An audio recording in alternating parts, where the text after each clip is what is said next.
Hey guys, my name is Jonathan Pack. I'm in Tong Nguyen's Chem 81 class, and I'm just going to be going over the Enols and Enolates.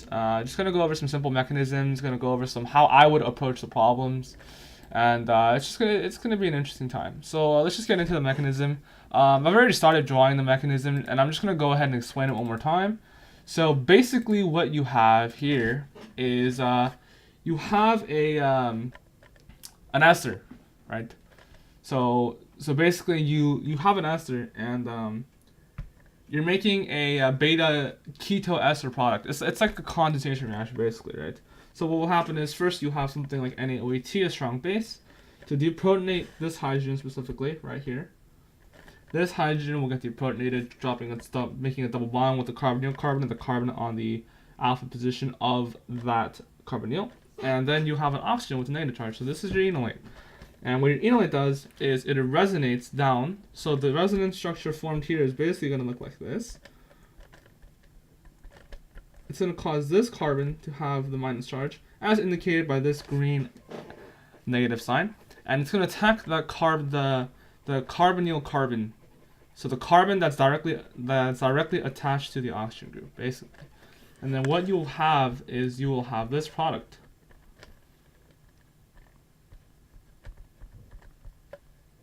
Oops, and OET. There you go. And since this is approximately, this is relatively like a leaving group, it'll leave as the ester. So, boop, that leaves. And your final product will be this. Now, basically, all we did was we literally got, if we look at the product here, we started with this. And we ended with this. So if you can't see it, it's relatively easy. So the basic idea of drawing Claissen condensation products relatively fast is you have, let's just call this. Okay, well it doesn't matter what we call this, but let's just say we have something like this, right? Let's just do this example again. Oops, I drew an extra carbon there for no reason. There we go. So we have this carbon attacking, whoops, OET, same thing. You have this carbon attacking this carbon. So the transformation is this. That's the kind of thing you're having. So basically what you're doing is you're connecting the alpha carbon of the first carbonyl to the second carbonyl's carbon. And then you're just basically grabbing this guy here, and then you're getting rid of him. Which basically ends up coming with the product. Or, another very, very efficient way that I personally learned from a YouTube video that I just do, obviously not copyright, but just to show you, that's very easy to remember, is a very easy way to, so I'm just gonna go ahead and explain it. So the first thing we have is we just draw a V, and what this V represents is 1, 2, and 3, and this is from Leah Forsai. She has a very good YouTube video on organic chemistry stuff. You should definitely check her out if you're struggling in this class. It will definitely help you. So we have this, and what we're gonna do is we're gonna redraw our carbonyl. Boom. Boom.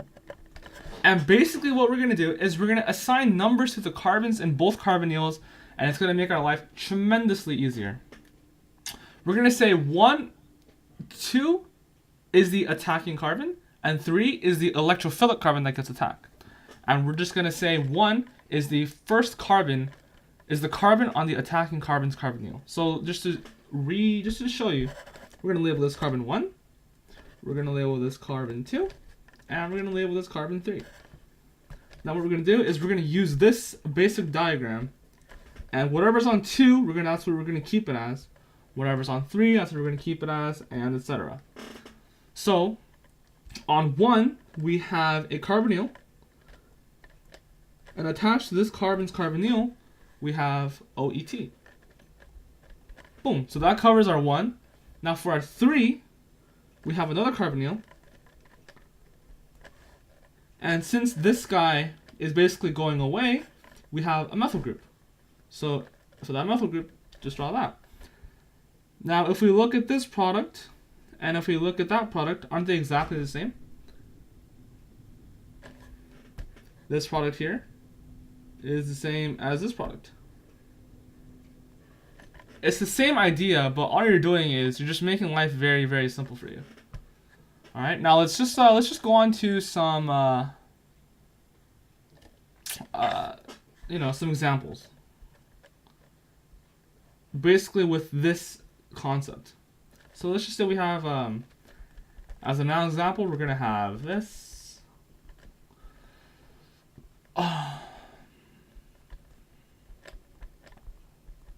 Okay. Alright, this is where we're going to start. And let me just go ahead and count the carbons really fast. 1, 2, 3, 4. 4 carbons. Okay. And we're going to be reacting this with NaOH. And it's asking us what the product is. So, this is... It doesn't matter here which carbon you decide to attack. It could either be 2, 3, 4, 5, OAT, O. So I'm basically just going to be using this carbon. So the hydrogen, basically what's going to happen is the hydrogen from this guy is going to be taken off. This hydrogen will be taken off.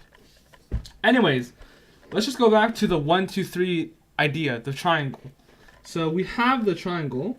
Now I'm going to label it numbers 1, 2, 3. And now we're going to be looking at this and we're going to go, okay, so first of all, we have carbon 1 here, carbon 2 here, and then carbon 3 here, right? Okay. And now let's do this. So starting at carbon 1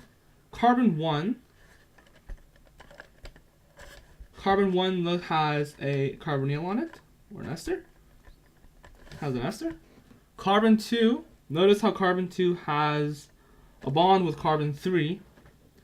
And carbon 3 has, remember, it's just going to be this. And that bond is going to be between carbon 1 and carbon 3. So now what you're going to have is once you have this, and you're basically going to have, let me just go ahead and number this so it's easier for you to see. So you have carbon 1, 3, 2, 4, 4, 5, 6. So this is carbon 2. That's carbon 3. This 3 is next to carbon 4. 4. That's 5. 2, 3, 4, 5, 6, and then you're done. That's your product.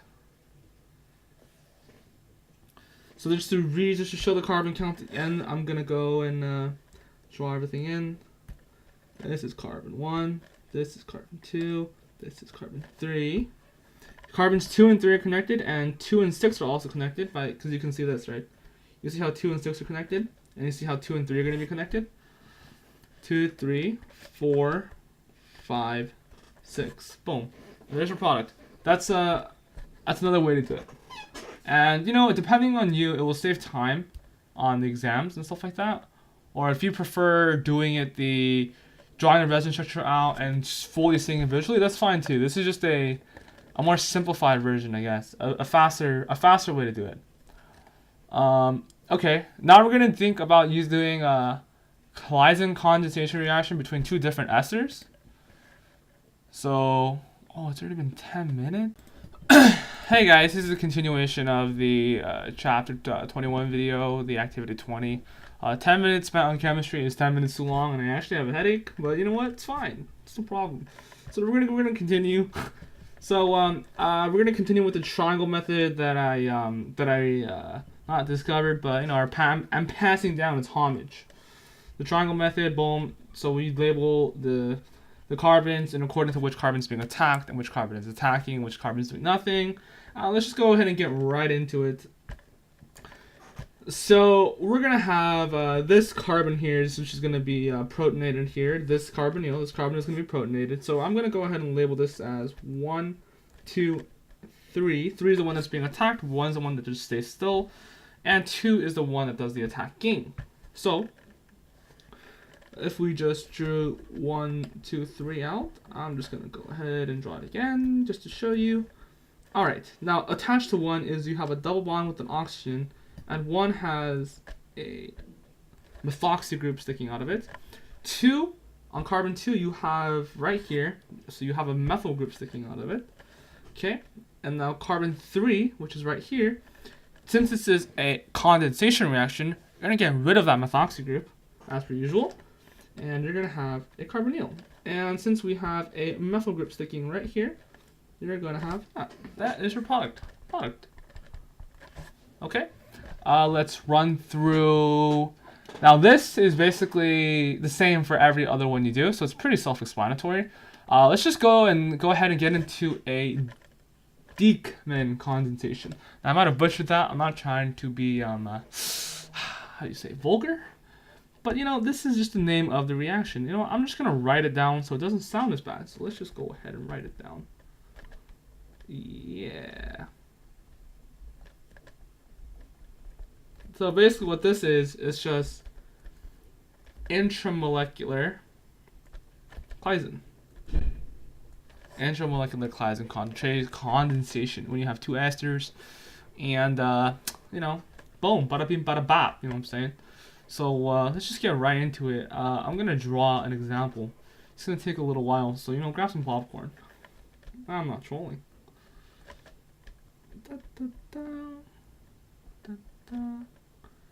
Jeez, this is a rather disgusting molecule, to be honest.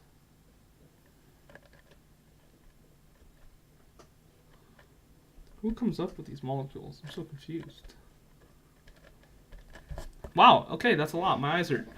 Anyways, let's go ahead and try to rationalize our head around this Claissen product. So, what I like to do is when I have all this clutter, personally, on my face, I like to reduce it. And so, how are you going to reduce it? Well, I'm just going to draw very basics of it. So I'm going to draw this. So this is OET. So we're going to have OET. This carbon is connected to a phenol. This is connected to and OET. Now my eyes are, not bleeding as bad. So, from what we can see here, if we were to treat this with NaOET, there's only one alpha carbon with a hydrogen, and that's going to be this guy right here. This guy. So, what we're going to do is we're going to do the old classic triangle. And it should pan out relatively nicely for us. So we're going to have 1, 2, 3. Alright. So we're going to just draw our V again. 1, 2, 3. Oops. I don't know why I did that. 2, 3. Boom, boom. So we're going to have 1, which maintains the carbonyl group and the methoxy group. 2, which is connected to, which has just a phenol coming off it. Remember, it's attached to 3. 3 has a carbonyl on it. 2 and 3 are supposed to be connected. And there you go. And the connection is between this and this, so it's gonna look really weird. But that's actually how it looks like. Now that looks very weird. That's literally your product.